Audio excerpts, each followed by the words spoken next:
नमस्कार दोस्तों, जय हिंद। स्वागत है आप सभी का आपके अपने यूट्यूब चैनल सक्सेस विज्ञान में एक कदम सफलता की ओर। दोस्तों, हम लोग यूपी ट्रिपल एस सी लेखपाल के लिए इन्वायरमेंट एंड डिजास्टर मैनेजमेंट का क्लास कर रहे हैं। ये जो है यूथ कंपटीशन टाइम्स बुक में जो दिया गया है उसी से हम लोग कर रहे हैं। इसमें आज ये तीसरा जो है लेक्चर है और ये दो टॉपिक आज हम लोग कवर करेंगे। तो बिना समय गवाए शुरू करते हैं। तो आज का टॉपिक, पहला टॉपिक जो है जैव विविधता, इसके बारे में देखेंगे। तो देखते हैं। जैव विविधता किसी प्राकृतिक प्रदेश में पाई जाने वाली जैव समुदाय की समग्रता का प्रतीक है। इसमें किसी प्रदेश विशेष में पाई जाने वाली समस्त वनस्पति समुदाय, जीव जंतु तथा सूक्ष्म जीवों की विभिन्न प्रजातियां सम्मिलित हैं। जैव विविधता शब्द का सर्वप्रथम प्रयोग जो है 1985 में WG रोजन द्वारा किया गया था। यद्यपि संकल्पनात्मक रूप से इस शब्द का सर्वप्रथम प्रयोग जो है प्रसिद्ध कीट वैज्ञानिक विल्सन ने 1986 में जैव विविधता पर अमेरिकन फोरम के लिए प्रस्तुत प्रतिवेदन में किया था। तो ध्यान रखिएगा, जैविक विविधता शब्द का प्रयोग सर्वप्रथम 1968 में रेमंड एफ दसमान द्वारा किया गया था। जैविक विविधता शब्द का प्रयोग सर्वप्रथम जो है 1968 में रेमंड एफ दसमान द्वारा किया गया था। आगे देखते हैं। ऊपर ये जैव विविधता दिया गया है, नीचे ये जैविक विविधता। जैविक विविधता का सर्वप्रथम प्रयोग 1968 में रेमंड ने और जैव विविधता का सर्वप्रथम प्रयोग 1985 में WG रोजन द्वारा किया गया था। 1992 में रियो डी जनेरियो में आयोजित पृथ्वी सम्मेलन में जैव विविधता शब्द को परिभाषित किया गया था। तो 1992 में जो रियो डी जनेरियो में अर्थ समिट हुआ था, पृथ्वी सम्मेलन हुआ था, उसमें जैव विविधता को परिभाषित किया गया था, जिनके अनुसार जैव विविधता समस्त स्रोतों तथा अंतर क्षेत्रीय, स्थलीय, समुद्री एवं अन्य जलीय पारिस्थितिक तंत्रों के जीवों के मध्य अंतर और साथ ही उन सभी पारिस्थितिक समूह जिनके ये भाग हैं में पाई जाने वाली विविधताएं हैं। इसके अनुसार जो बताया गया था कि जैव विविधता जो है समस्त स्रोतों तथा अंतर क्षेत्रीय, स्थलीय, समुद्री एवं अन्य जलीय पारिस्थितिक तंत्रों के जीवों के मध्य अंतर और साथ ही उन सभी पारिस्थितिक समूह जिनके ये भाग हैं में पाई जाने वाली विविधताएं हैं। जैव विविधता के स्तर देखते हैं।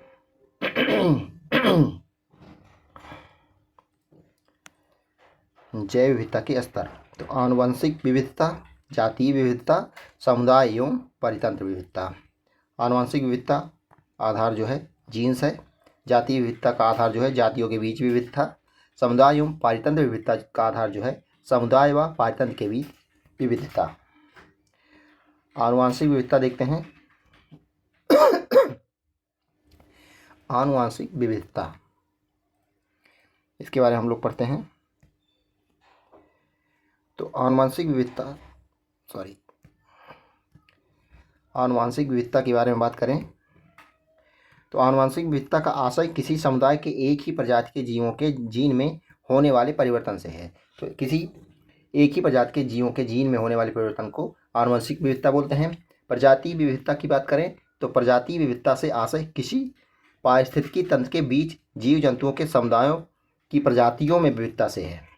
तो ध्यान रखिएगा, प्रजातीय विविधता से आशय किसी पारिस्थितिकी तंत्र के बीच जीव जंतुओं के समुदायों की प्रजातियों में विविधता से है। प्रजातीय विविधता किसी समुदाय में प्रजातियों की विभिन्न किस्म को बताता है। अब समुदाय या पारितंत्र विविधता देखते हैं। समुदाय या पारितंत्र विविधता, तो एक समुदाय के जीव जंतुओं और वनस्पतियों एवं दूसरे समुदाय के जीव जंतुओं व वनस्पतियों के बीच पाई जाने वाली विविधता सामुदायिक विविधता कहलाती है। ध्यान रखिएगा। अब जैव विविधता का मापन तो जैव विविधता के मापन से तात्पर्य प्रजातियों की संख्या और उसकी समृद्धि के आकलन से है। तो जैव विविधता के मापन से तात्पर्य जो है प्रजातियों की संख्या और उसकी समृद्धि के आकलन से है। जैव विविधता के मापन के अंतर्गत प्रजातियों की संख्या और उसके बीच समता के आंकड़ों को संकलित किया जाता है।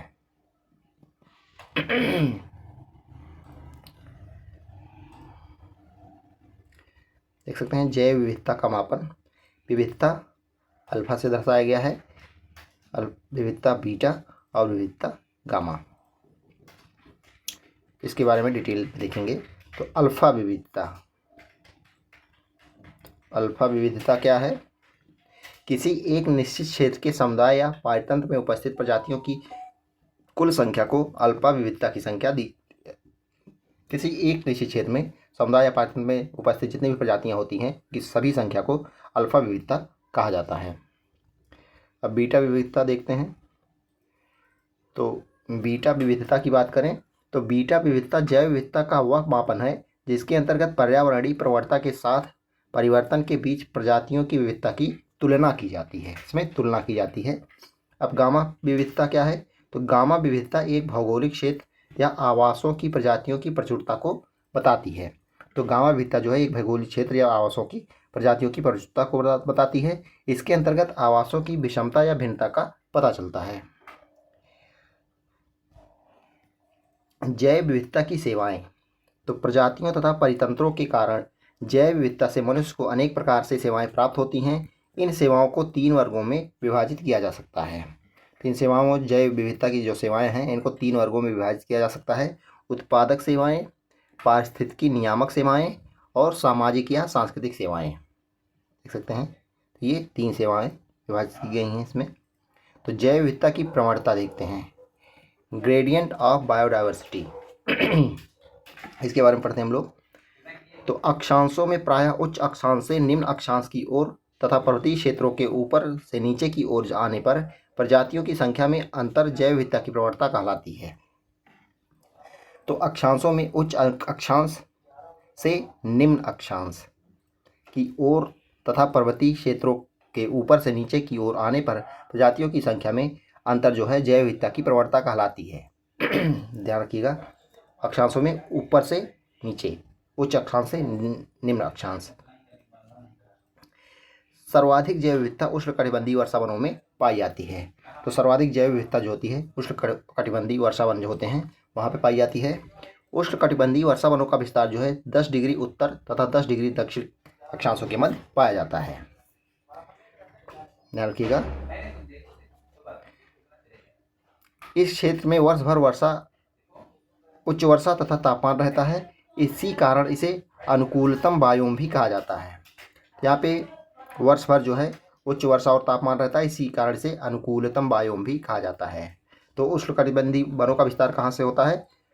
10 डिग्री उत्तर से लेकर 10 डिग्री दक्षिण में। पर्वतीय क्षेत्रों में उच्चतर उन्नतांशों यानी चोटियों की तुलना में निम्नतर उन्नतांशों घाटियों में जैव विविधता असमानता अधिक होती है। तो चोटियों की तुलना में घाटियों में जैव विविधता जो होता है समानता अधिक होती है। भूमंडलीय जैव विविधता। अब भूमंडलीय जैव विविधता देखते हैं। भूतल पर स्थलाकृति, भूविन्यास एवं जलवायु की दशाओं में विषमता विद्यमान है। फलस्वरूप जैव विविधता में भी भिन्नता पाई जाती है। इसी आधार पर जैव विविधता को विश्व स्तर पर निम्नांकित क्षेत्रों में विभाजित किया जा सकता है। किसमें? विश्व स्तर पर जैव विविधता क्षेत्र। अत्यधिक जैव विविधता वाला क्षेत्र, ये हो गया। कम जैव विविधता वाला क्षेत्र, अधिक जैव विविधता वाला क्षेत्र, निम्न जैव विविधता वाला क्षेत्र। एक हो गया अत्यधिक जैव विविधता वाला क्षेत्र, उसके बाद कम जैव विविधता वाला क्षेत्र, उसके बाद अधिक जैव विविधता वाला क्षेत्र और निम्न जैव विविधता वाला क्षेत्र। अत्यधिक जैव विविधता वाला क्षेत्र। अब पहला देखते हैं अत्यधिक जैव विविधता वाला क्षेत्र। उष्णकटिबंध के स्थलीय एवं जलीय भाग, प्रवाल भित्ति क्षेत्र तथा आर्द्रभूमि जैव विविधता की दृष्टि से अत्यधिक समृद्धशाली हैं। तो कौन कौन से सबसे ज़्यादा समृद्धशाली हैं जैव विविधता की दृष्टि से? उष्णकटिबंध के स्थलीय एवं जलीय भाग, प्रवाल भित्ति क्षेत्र तथा आर्द्रभूमि जो है जैव विविधता की दृष्टि से अत्यधिक समृद्धशाली हैं। उष्णकटिबंधीय वर्षावन, इसके बारे में पढ़ते हैं। तो जैव विविधता उष्णकटिबंधीय वर्षावन में सबसे समृद्ध है क्योंकि इसमें स्थलीय स्पीशीज, निरंतर जीवित एवं प्राचीन समुदाय से संबंधित जीवों में पर्यावरण अनुकूलन की प्रवृत्ति, गर्म तापमान एवं उच्च आर्द्रता, नाशक जीवों यानी पेस्ट एवं परजीवियों की संख्या अधिक है। यहाँ पर संसार की 50% से अधिक ज्ञात प्रजातियाँ विद्यमान हैं। तो पूरे संसार में जितने भी ज्ञात प्रजातियाँ हैं उनमें से 50% उष्णकटिबंधीय वर्षावन में पाए जाते हैं। प्रवाल भित्तियाँ देखते हैं। तो प्रवाल भित्तियाँ जैव विविधता की विशाल राशि हैं। इसे समुद्री वर्षावन भी कहा जाता है। विश्व की सबसे बड़ी प्रवाल भित्ति ऑस्ट्रेलिया में पाई जाती है, ये ध्यान रखिएगा। विश्व की सबसे बड़ी प्रवाल भित्ति ऑस्ट्रेलिया में पाई जाती है। आर्द्रभूमियाँ, रामसर स्थल, ये देखते हैं। यहाँ पे दर्शाया गया है। भारत की सभी रामसर स्थल देख लेते हैं। तो जम्मू कश्मीर की बात करें, या थोड़ा बड़ा कर लेते हैं। तो जम्मू कश्मीर में वूलर झील हो गया, होकेरा अर्धभूमि हो गया, सुरिनसर और मानसर झील हो गया, हाइगम वेटलैंड कंजर्वेशन रिजर्व हो गया, सालबुक वेटलैंड कंजर्वेशन रिजर्व हो गया। ये हो गया जम्मू कश्मीर में। लद्दाख की बात करें तो सो मोरीरी झील हो गया, सो का कर अर्धभूमि क्षेत्र हो गया, ये लद्दाख में हो गया। इधर उत्तराखंड की बात करें तो आसन कंजर्वेशन रिजर्व हो गया। इधर देख लेते हैं पंजाब के बारे में। तो पंजाब में जो है हरिके झील हो गया, कांजली झील हो गया, रोपड़ अर्धभूमि हो गया, केशोपुर मियानी कम्युनिटी रिजर्व हो गया, ब्यास संरक्षण रिजर्व हो गया और नांगल वन्यजीव अभ्यारण्य हो गया। हरियाणा की बात करें तो सुल्तानपुर राष्ट्रीय उद्यान और भिड़ावास वन्यजीव अभ्यारण्य, ये हरियाणा में हो गया। यहाँ पे मैप में दिखाया गया कौन कहाँ पे है। अब राजस्थान के बारे में देखते हैं। रामसर स्थल की बात हो रही है तो केवलादेव राष्ट्रीय उद्यान जो है राजस्थान में काफ़ी पूछा जाता है। सांभर झील हो गया, मेनार हो गया, खींचन हो गया, सिलीसेड़ झील हो गया, ये राजस्थान के रामसर स्थल हैं।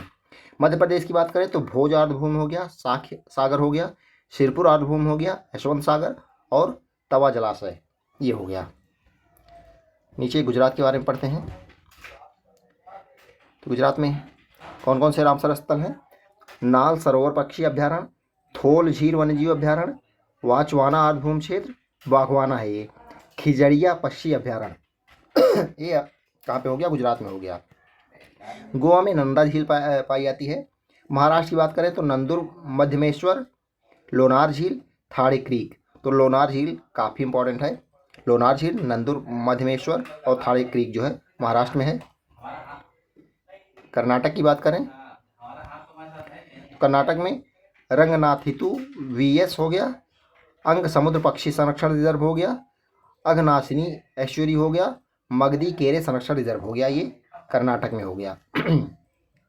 केरल की बात करें तो अष्टमुदी झील काफ़ी इंपॉर्टेंट है, सस्तकमकोट्टा झील हो गया, वेम्बनाड कोल अर्धभूमि हो गया, ये इंपॉर्टेंट है केरल में।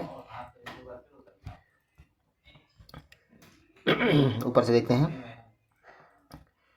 उत्तराखंड का हो गया आसन कंजर्वेशन रिजर्व।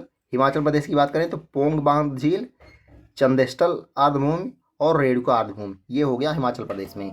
बिहार की बात करें तो काबरताल झील, नागी पक्षी अभ्यारण्य, नकटी पक्षी अभ्यारण्य, गोकुल जलाशय और उदयपुर झील, ये हो गया। सिक्किम में खेचे ओपलरी वेटलैंड, खेचे ओपलरी वेटलैंड है। अब उत्तर प्रदेश की देख लेते हैं। उत्तर प्रदेश में ऊपरी गंगा नदी जिसे ब्रज घाट से नर्मदा खिंचाव तक है, नवाबगंज पक्षी अभ्यारण्य जो कि कहाँ पे है?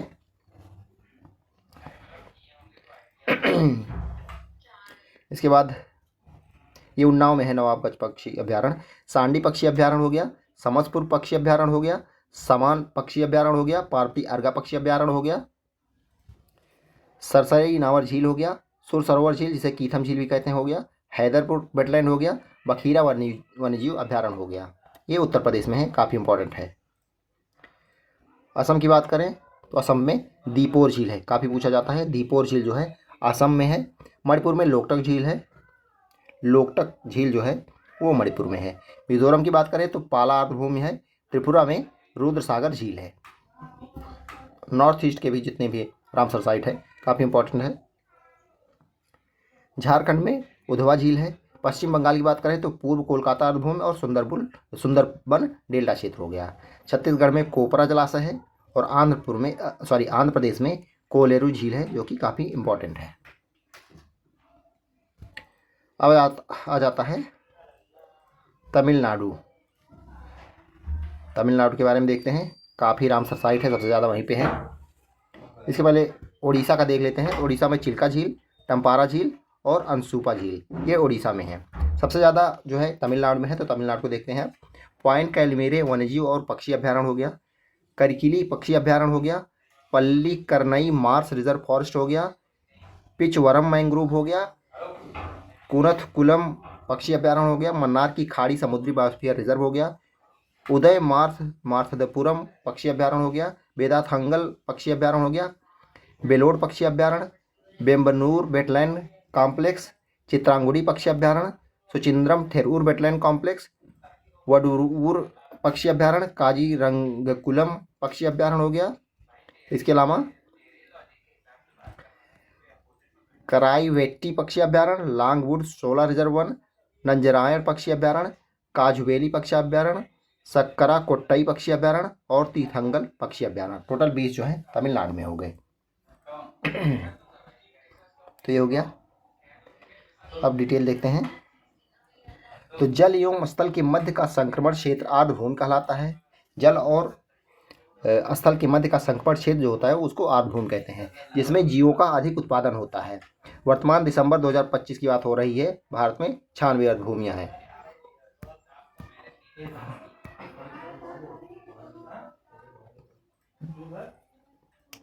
दिसंबर 2025 में टोटल 96 आर्द्रभूमियां हैं भारत में। उष्णकटिबंधीय सागरीय क्षेत्र। तो उष्णकटिबंधीय सागरीय क्षेत्रों में उच्च तापमान एवं अधिक वर्षा होती है। अनेक नदियां अवसादों का बृहत स्तर पर निक्षेप करती हैं। इन क्षेत्रों में जीव जंतुओं एवं वनस्पतियों के विकास के अनुकूल परिस्थितियां उपलब्ध हैं, जिससे यहाँ जैव विविधता अधिक है। अधिक जैव विविधता वाला क्षेत्र देखते हैं। इसके अंतर्गत पश्चिमी यूरोप, मानसूनी प्रदेश, घास के मैदान आज सम्मिलित हैं। पश्चिमी यूरोप की जलवायु शीतोष्ण महासागरीय जलवायु है, जिससे वर्षा अधिक होती है। अब कम जैव विविधता वाला क्षेत्र देखते हैं। तो जीव जंतुओं एवं वनस्पतियों के विकास की अनुकूल परिस्थितियों के अभाव में संसार का बहुत बड़ा क्षेत्र जो है जैव विविधता की दृष्टि से अत्यंत कमजोर क्षेत्र है। इसके अंतर्गत उपध्रुवीय एवं मरुस्थलीय क्षेत्र प्रमुख हैं। निम्न जैव विविधता वाले क्षेत्र देखते हैं। तो उत्तरी तथा दक्षिणी ध्रुवों के चातुर्दिक हिमाच्छादित क्षेत्र, जिसमें जीव जंतुओं एवं वनस्पतियों का अभाव रहता है, उसको निम्न जैव विविधता क्षेत्र कहते हैं। अब देखते हैं भारत में जैव विविधता। भारत में जैव विविधता। तो ब्राजील के बाद सर्वाधिक जैव विविधता भारत के सघन वनों में पाई जाती है। तो ब्राजील के बाद भारत में सबसे ज़्यादा जैव विविधता सघन वनों में पाई जाती है। भारत में एशिया, यूरोप तथा अफ्रीका तीनों ही प्रकार की जीव प्रजातियां पाई जाती हैं। भारत के उत्तर पूर्वी राज्यों में ज़्यादा जैव विविधता पाई जाती है। तो भारत के उत्तर पूर्वी नॉर्थ ईस्ट जो है वहाँ के स्टेट में ज़्यादा बायोडाइवर्सिटी पाई जाती है। अतः पूर्वोत्तर के राज्यों को जैव विविधता का द्वार कहा जाता है। भारत को 3 जैव विविधता वाले क्षेत्रों में बांटा जा सकता है। कौन कौन? हिमालय पर्वत तंत्र की जैव विविधता, प्रायद्वीपीय प्रदेश की जैव विविधता और मध्यवर्ती मैदानी जैव विविधता। भारत में सर्वाधिक जैव विविधता जो है शांति घाटी केरल में पाई जाती है, साइलेंट वैली केरल में। भारत में जैव विविधता हॉटस्पॉट। तो हॉटस्पॉट देखते हैं। तो जैव विविधता की दृष्टि से भारत का महत्वपूर्ण स्थान है। भारत विश्व के कुल क्षेत्रफल का 2.42% भूभाग सम्मिलित करता है। भारत में विश्व की 7 से 8% जैव विविधता जो है पाई जाती है। भारत के हॉटस्पॉट क्षेत्र निम्नलिखित हैं। हिमालय क्षेत्र हो गया, इंडो बर्मा क्षेत्र हो गया, पश्चिमी घाट और श्रीलंका क्षेत्र हो गया, सुंडालैंड, ट्रिनिडेड सहित नानकाउरी द्वीप समूह, ग्रेट निकोबार द्वीप समूह। ये हॉटस्पॉट हो गए, 4 है। हिमालय क्षेत्र, इंडो बर्मा क्षेत्र, पश्चिमी घाट और श्रीलंका क्षेत्र और सुंडालैंड। जैव विविधता ह्रास, ये क्या है? जैव विविधता ह्रास। जैव विविधता के ह्रास का तात्पर्य विभिन्न जीवों एवं वनस्पतियों के प्राकृतिक उत्पादन प्रक्रिया में बाधा उत्पन्न होने से उनकी संख्या तथा आनुवंशिक गुणों में कमी आना है, जिससे विभिन्न जीव जंतुओं व वनस्पतियों की कई प्रजातियां विलुप्त हो जाती हैं या विलुप्त होने के कगार पर होती हैं। इसको जैव विविधता ह्रास बोलते हैं। जैव विविधता के ह्रास के कारण क्या हैं? तो जैव विविधता के ह्रास के विभिन्न प्राकृतिक एवं आकस्मिक कारक हैं, लेकिन मानवीय हस्तक्षेप ही जैव विविधता संकट का प्रमुख कारण है। तो जैव विविधता के ह्रास का जो प्रमुख कारण है वो है मानवीय हस्तक्षेप। जैव विविधता ह्रास के निम्नलिखित कारण हैं। तो देखते हैं मानवीय कारक देखते हैं। तो मानवीय कारक में वनों का विनाश हो गया, वन्य जीवों का अवैध शिकार, औद्योगिक व्यापारिक उत्पादन, दोषपूर्ण कृषि। इसके अलावा प्राकृतिक आवासों का विनाश, अतिमत्स्यन, पर्यावरणीय प्रदूषण। ये मानवीय कारक हो गया। प्राकृतिक कारक में तापमान में वृद्धि, जलवायु परिवर्तन, ओजोन क्षरण, अम्ल वर्षा, ये हो गया प्राकृतिक। आकस्मिक कारक में भूकंप, चक्रवात, सूखा, सुनामी हो गया, तूफान, बाढ़ और भूस्खलन हो गया। ये 3 कारण हो गए। जैव विविधता का संरक्षण दिखाया गया है। Global biodiversity policy framework for 2030। The role of cities in the new deal of nature, global scenarios to halt and restore nature, ये बताया गया है। आगे देख लेते हैं हम लोग।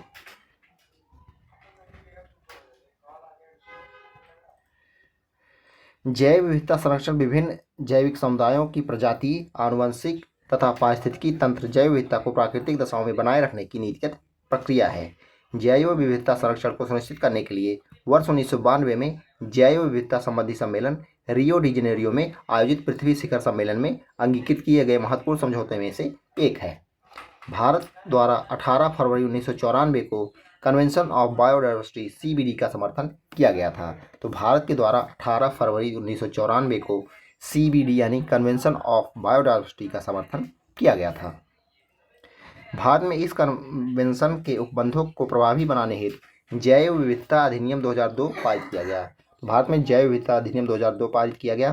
भारत में वर्ष 2008 में राष्ट्रीय जैव विविधता कार्य योजना तैयार की गई और वर्ष 2014 में NBAP में जैव विविधता संबंधी 20 राष्ट्रीय लक्ष्यों सहित एक परिशिष्ट भी जोड़ा गया है। जैव विविधता संलग्न संस्थान, अंतर्राष्ट्रीय संस्थान की बात करें तो साइट्स हो गया, ट्रैफिक हो गया, IUCN हो गया। राष्ट्रीय संस्थान यानी इंडिया की बात हो रही है तो wild life of India Dehradun में है, national bureau of fish genetic resources Lucknow में है, राष्ट्रीय bureau of plant genetic resources नई दिल्ली में है, national bureau of animal genetic जो है ये करनाल। अब ट्रैफिक का फुल फॉर्म देख लीजिए। तो traffic trade record analysis of flora and fauna in commerce, इसको ट्रैफिक बोलेंगे शॉर्टकट में, trade record analysis of flora and fauna in commerce. यह वर्ष 1976 में स्थापित WWF तथा IUCN का एक संयुक्त कार्यक्रम है। तो ट्रैफिक जो है 1976 में स्थापित WWF तथा IUCN का एक संयुक्त कार्यक्रम है। इस संगठन का गठन महत्वपूर्ण पादपों व पशुओं के हिस्सों यथा हाथी दांत, खाल आदि के व्यापार पर प्रभावी ढंग से नियंत्रण हेतु किया गया था। इसका मुख्यालय यूनाइटेड किंगडम यानी UK में स्थित है ट्रैफिक का। अब WWF के बारे में देखते हैं। World wide fund for nature, WWF world wide fund for nature, इसकी स्थापना 29 अप्रैल 1961 को की गई। तो WWF की स्थापना कब हो गई? 29 अप्रैल 1961 को। इसका पूर्व नाम जो है विश्व वन्यजीव कोष वर्ल्ड वाइल्ड लाइफ फंड था। इसका मुख्यालय स्विट्जरलैंड के ग्लैंड शहर में स्थित है। तो WWF world wide fund for nature का मुख्यालय जो है स्विट्जरलैंड के ग्लैंड शहर में स्थित है। यह प्रकृति संरक्षण हेतु गठित एक अंतर्राष्ट्रीय गैर सरकारी संगठन है। इसका प्रतीक चिन्ह जो है विशालकाय पांडा है, जियांट पांडा इसका जो है प्रतीक है। जैव विविधता संरक्षण का उपाय, तो जैव विविधता संरक्षण का उपाय यहाँ पे दिया गया है, देख सकते हैं। स्वस्थानीय संरक्षण, दूसरा बाह्य स्थानीय संरक्षण, इन विट्रो और इन सीटू और एक्स सीटू इसको बोलते हैं इंग्लिश में। स्वस्थानीय संरक्षण यानी इन सीटू तो राष्ट्रीय उद्यान, वन्यजीव अभ्यारण्य, समुदाय एवं संरक्षण आगार रिजर्व जिसे बोलते हैं, समुद्री संरक्षित क्षेत्र, पवित्र उपवन, जैव मंडल आगार। और बाह्य स्थानीय संरक्षण में बीज बैंक हो गया, जीन बैंक हो गया, निम्न तापीय संरक्षण, वनस्पति उद्यान, जंतु उद्यान और वृक्ष उद्यान। स्वस्थानीय यानी जहाँ पे वो हैं वहीं पे उनको संरक्षित करना को स्वस्थानीय यानी इन सीटू कहते हैं। और बाह्य स्थान को जहाँ पे वहाँ पे कहीं और ले जाके उनको संरक्षित किया जाता है उसको बाह्य स्थानीय कहते हैं। साइट्स, ये साइट्स है, फुल फॉर्म देखते हैं। Convention on international trade in endangered species of wild fauna and flora. तो साइट्स का फुल फॉर्म क्या हो गया? Convention on international trade in endangered species of wild fauna and flora. तो 3 मार्च 1973 को विभिन्न सरकारों के बीच एक अंतर्राष्ट्रीय करार के फलस्वरूप साइट्स अस्तित्व में आया, जो 1 जुलाई 1975 से प्रभावी हुआ। तो 3 मार्च 1973 को जो है विभिन्न सरकारों के बीच एक अंतर्राष्ट्रीय करार हुआ, उसके फलस्वरूप साइट्स जो है अस्तित्व में आया। लेकिन ये प्रभावी कब हुआ? 1 जुलाई 1975 में। यह विश्व का सबसे बड़ा वन्य जीव संरक्षण समझौता है। यह जीवों तथा उनके अंगों आदि के अंतर्राष्ट्रीय व्यापार को प्रतिबंधित करता है। इसका मुख्यालय जो है जिनेवा स्विट्जरलैंड में है। भारत में जैव विविधता संरक्षण के लिए प्रयास एवं कार्यनीति भारत के लिए दिया गया है, जो कि काफ़ी इंपॉर्टेंट है। तो भारतीय वन्य जीव बोर्ड, स्थापना वर्ष भी आप लोग याद रखिएगा। गठन भारत सरकार द्वारा 1952 में। भारतीय वन्य जीव बोर्ड की स्थापना भारत सरकार द्वारा 1952 में की गई। प्रथम बैठक दिसंबर 1952 में मैसूर में की गई थी इसकी। वन्य जीव संरक्षण अधिनियम 1972 काफ़ी इंपॉर्टेंट है। संसद ने 9 सितंबर 1972 को वन्य जीवों की सुरक्षा के लिए पहला व्यापक अधिनियम था ये। इसमें वन्य जीवों की सुरक्षा के सभी पहलुओं, शिकार करने, वनारण्यों, राष्ट्रीय उद्यानों, वन क्षेत्रों की स्थापना आदि पर विचार किया गया है। भारतीय वन्यजीव संस्थान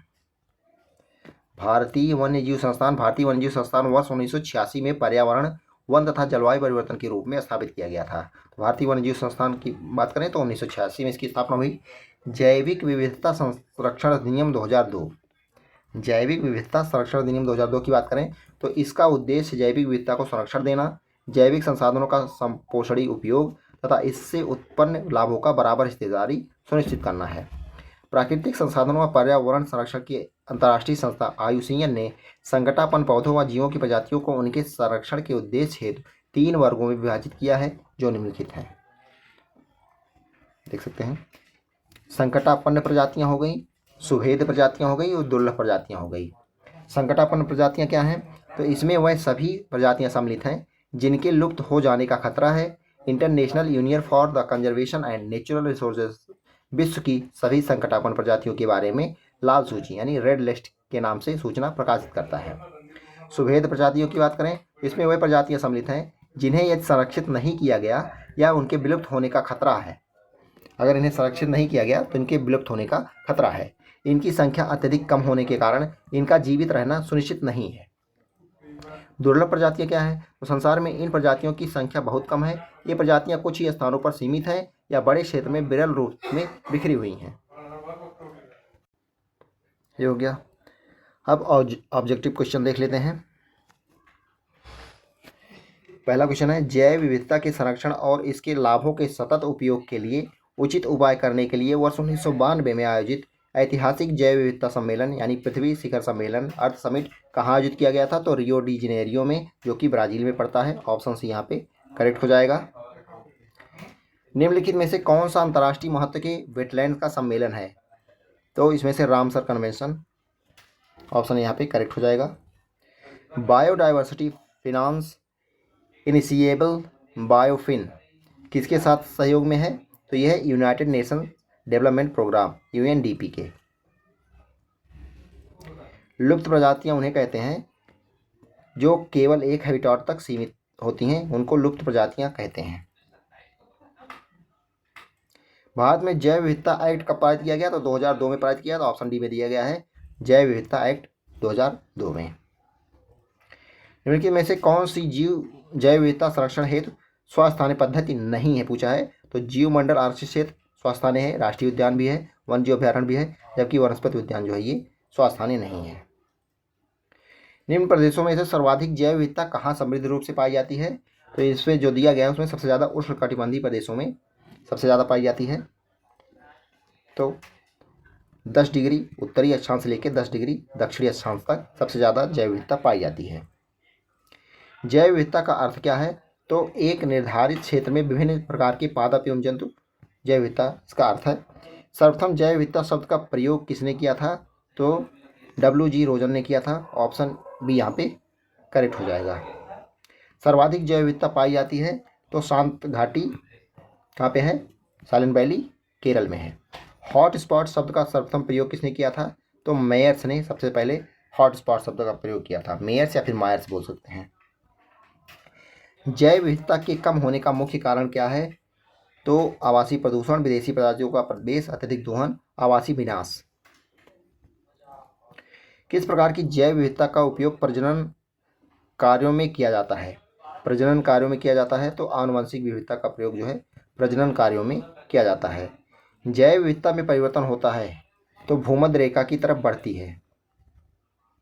तो जैव विविधता जैसे भूमध्य रेखा की तरफ जाएंगी ये बढ़ती जाएगी, इसीलिए 10 डिग्री उत्तरी से लेकर 10 डिग्री दक्षिणी तक सबसे ज़्यादा जैव विविधता पाई जाती है। निम्नलिखित में से कौन सी जैव विविधता के संरक्षण के लिए महत्वपूर्ण रणनीति है? तो यह है जैव मंडल रिजर्व।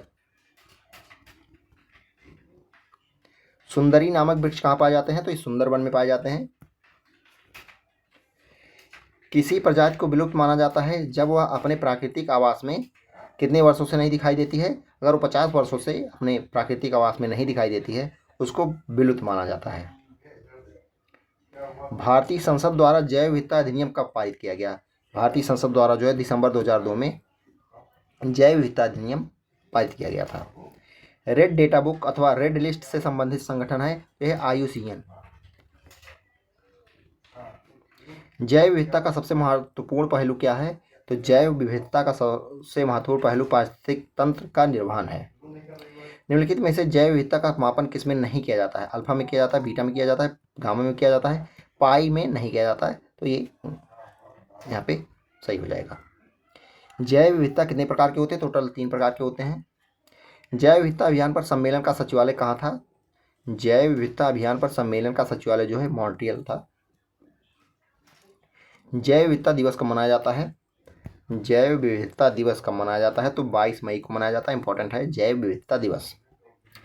जैव विविधता के हॉट स्पॉट को किन आधारों पर मान्यता दी जाती है? किन आधारों पर हॉट स्पॉट की मान्यता दी जाती है? तो जाति बहुतायता में हो, स्थानीयता, आशंका बोध आधार पर। तो इन सभी के आधार पर ऑप्शन डी यहाँ पे करेक्ट है। राष्ट्रीय जैव विविधता कार्य योजना कब बनाई गई? राष्ट्रीय जैव विविधता कार्य योजना जो है 2008 में बनाई गई। ऑप्शन सी यहाँ पे करेक्ट है। राष्ट्रीय जैव विविधता प्राधिकरण का मुख्यालय कहाँ है? राष्ट्रीय जैव विविधता प्राधिकरण का मुख्यालय जो है ये चेन्नई में है। ऑप्शन सी यहाँ पे करेक्ट हो जाएगा। तो दोस्तों ये टॉपिक यहीं पे ख़त्म होता है। तो आज के लिए इतना ही करते हैं। बाद में सब जोड़ के हम जो है एक मैराथन क्लास बना देंगे तो एक ही वीडियो में आपका पूरा कवर हो जाएगा। तो चैनल पर बने रहिए। चैनल को अभी तक सब्सक्राइब नहीं किए तो सब्सक्राइब कर लीजिए और बेल आइकन प्रेस कर लीजिए जिससे आगे का वीडियो जैसे ही अपलोड हो आपको नोटिफिकेशन मिल जाए। धन्यवाद। जय हिंद।